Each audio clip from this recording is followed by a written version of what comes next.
The question is, should the world be worried? Yes, the world should be worried. The world should be worried because there is a powder keg.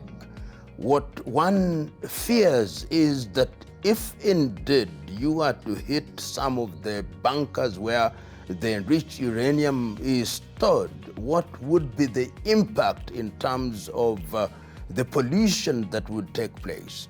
Who else will be drawn into the conflict? Remember that the Tehran regime has a satellite or what one would call client organization that work with it or work for it.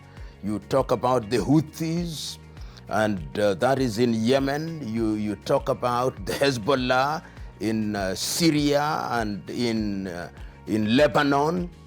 What will they do?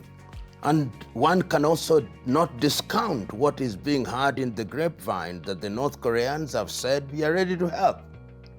The Chinese are also said to be said, we are ready to help, even if it is in a subterranean manner.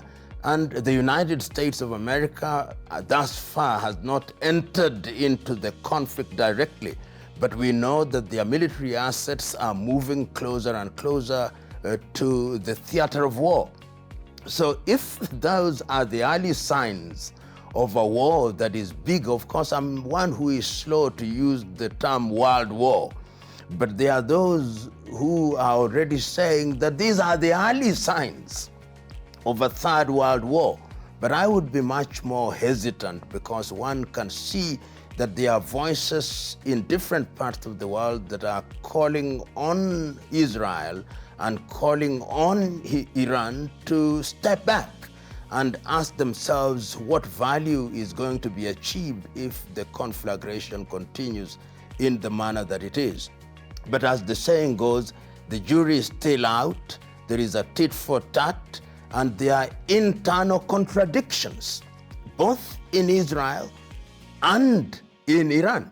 In Iran, there are segments of the population who are anti the theocratic regime of the Ayatollahs, and they possibly think that this is an opportunity for regime change.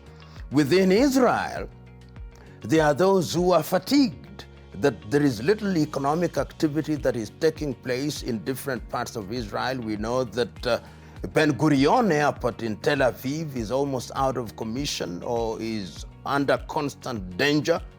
A number of airlines are no longer flying to Tel Aviv. So all these factors conjoined is sending an unequivocal message to the players that diplomacy should be given its pride of place. As to whether that will happen is another debate. But I would want to imagine, as other commentators are saying, that it is critical that the United States of America enters into the arena of diplomacy because they had initiated these negotiations, that if indeed they did so, then there would be a ceasefire, and that would create an environment where the parties who are actively in the theater of war would reassess their positions going forward. You know, it is a very complex situation.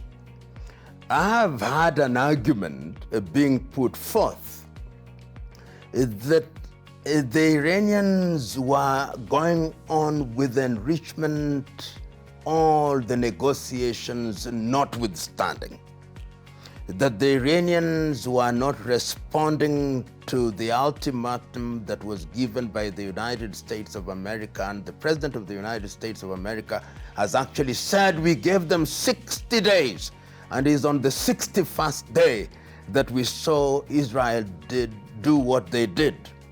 And further, it is also being said that they were engaged in proxy activities through the Houthis and even through Hezbollah.